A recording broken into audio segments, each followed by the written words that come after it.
Well, this isn't the Christmas story, but this is a Christmas story. And when I was young, I can remember my mother's voice. It's time to get up and get out of bed and get dressed. And she poking her head through the door and turning on the lights. And it's time to get up and get ready to go to church. And I was just a kid in elementary school. And groggy and not wanting to wake up. It was like the needle being scratched across the vinyl record. Except it wasn't a surprise. We did it every year. We woke up for the 11 p.m. Christmas Eve service. And in the high church tradition, we would celebrate with processional and pageantry and brass and violin and candles and robes and flags. And it was grand, this grand magical event where darkness was dressed up in light. And we celebrated the Eucharist with the priest holding up a loaf of bread, and he broke it and he gave thanks to God, and then pouring the wine into a silver cup from which we all drank. And even I thought it was gross back in those days. But it was in that worship. It was where we were taught about that particular worship, where we were taught about a big 4-syllable word, which I hadn't heard before. Incarnation. And I made it a joke, and I asked, what in tarnation is carnation? And incarnation, my mom said. And the priest lifting up a cup of wine and showing it to us like Vanna White, revealing a hidden vowel, and explaining what lay not so self-evident in the familiar story of Mary and Joseph and the heavenly hosts, God taking upon himself flesh in Jesus Christ, our flesh. I heard over and over again about that from every year. Oh, our flesh, the preacher proclaimed. And God became what we are, the preacher preached, so that we can become like God.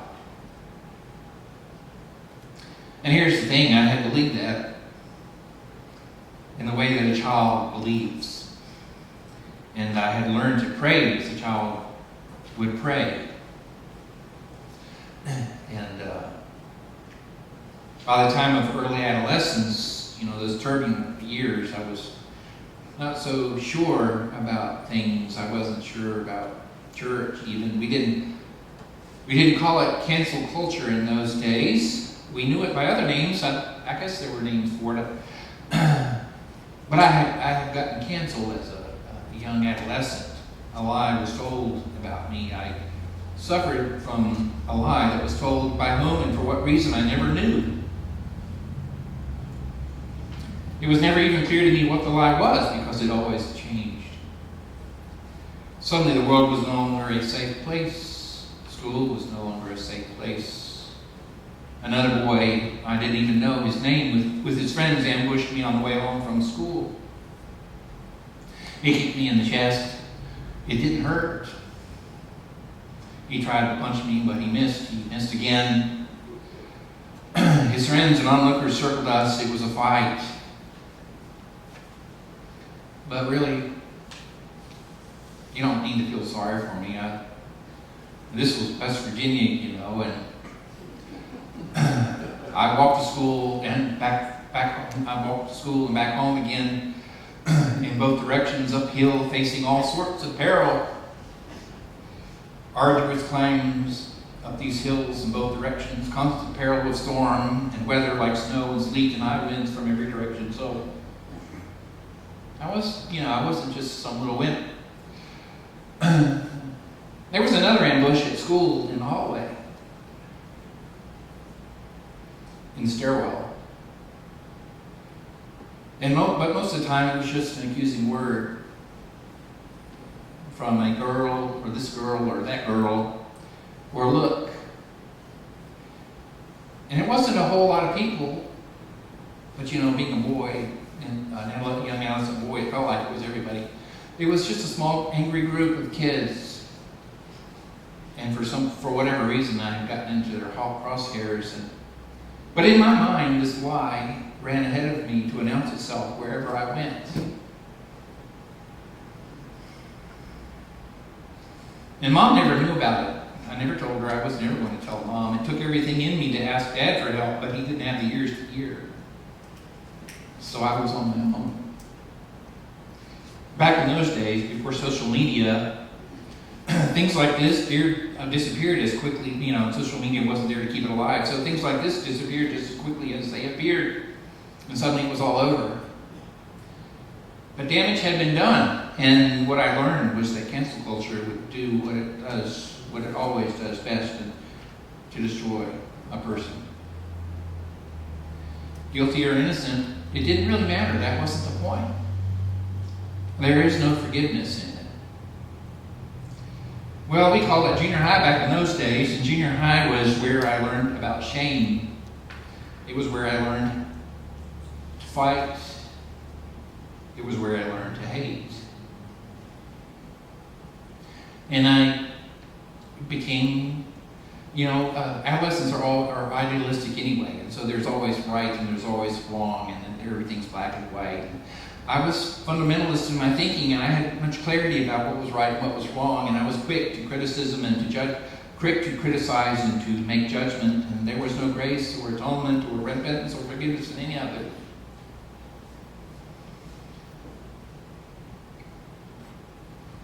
And I think, really, I kind of reflecting on it, I think it was the church that saved me from all those years of Mom making us go to church and me not appreciating any of it. I was, maybe you've heard me say, I was in church during worship one morning and had to go to the bathroom. Mom didn't let me go, and I went to go to the bathroom and then just realized there was no one there to make me go back. And so I didn't go back, and they had to go find me.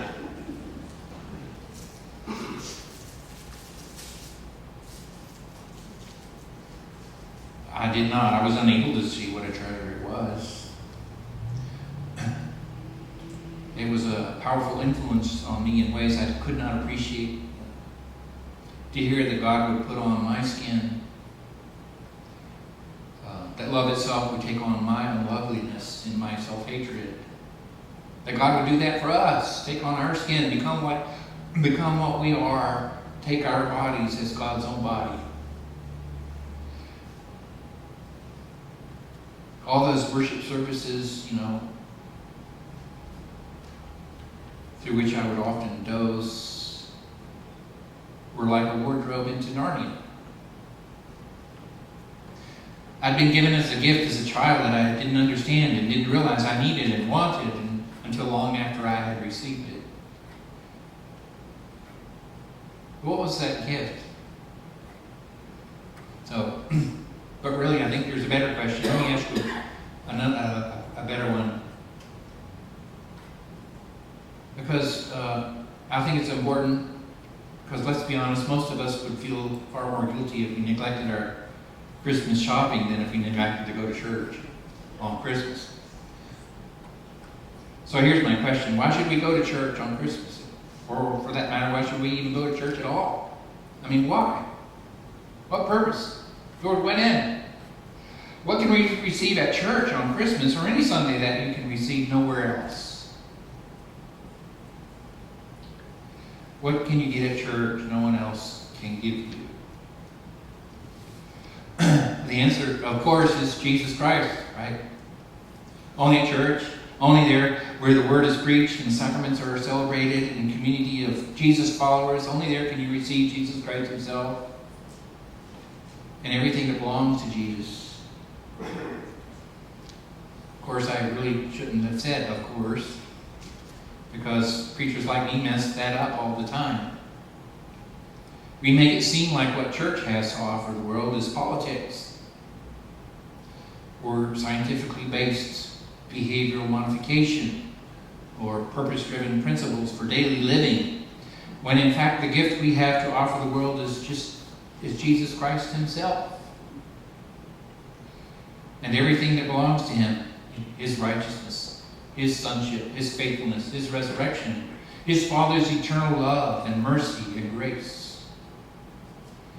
In the heart of so much Christianity is a strange and self-negating sort of absence. We gather together on Sunday only to hear what happens elsewhere. In both overt and unintended ways, many churches signal that revelation happens elsewhere, but here at the font and at the table, and on the preacher's imperfect lips, and in your sin-calloused hearing. In so many ways, we say God is out there. And it's not wrong. God is on the move. Yes, God is on the move, and it's our job to find him and join him there. And that's not wrong.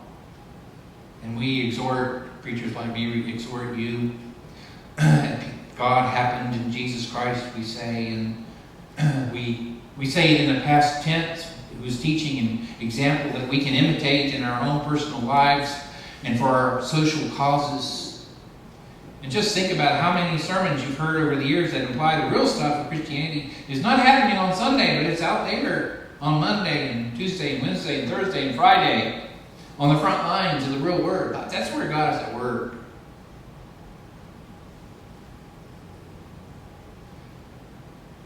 But that's a reduction of what Christianity is. It's to misunderstand what kind of word fundamentally is the gospel.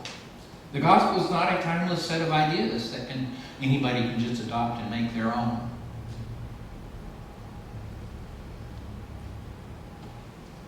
Ideas that we can apply to our politics, our personal lives. The gospel is not a school of philosophy, although it's very philosophical, or even a way of life, although that's what the Christianity produces in us. It produces a way of life. But that's not fundamentally what the gospel is. The gospel is not a means to make us or our children better people or more moral. The gospel is a promise. The gospel is a particular kind of promise, in fact. The gospel is the promise by which Jesus Christ gives himself to us. The gospel works like a wedding vow. Martin Luther said that. It's not Martin Luther King, it's Martin Luther. He lived over 500 years ago. The gospel is a promise by which the bridegroom gives himself, and everything that belongs to him is to his beloved. And what makes Christ present in the preachers of bread and wine is the same promise of the gospel proclaimed from the pulpit. The same promise we sing in our Christmas carols, which the choir sings. And your coney bells ring bells to you. The reason this is the season of comfort and joy is because the promise itself gives us Christ himself. Of all the times of the year, Christmas is the season when Christians should be insisting that it's better to receive than it is to give.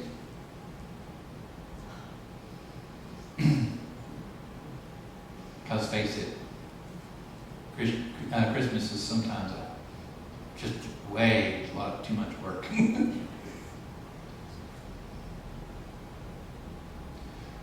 What all our other visions of Christianity obscure is how what's present to us in the promise of the gospel, even if we're nothing but unimpressive here, ordinary Christians here, is greater than all the possible experiences in the world.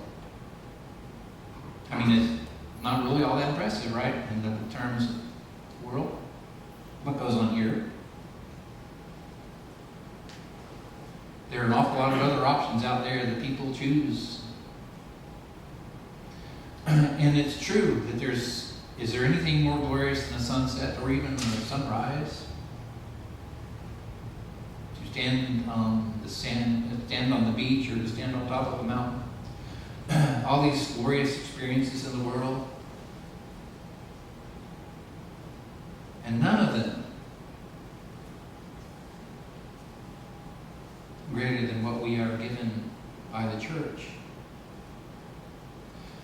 Nothing less than Christ himself, Luther wrote.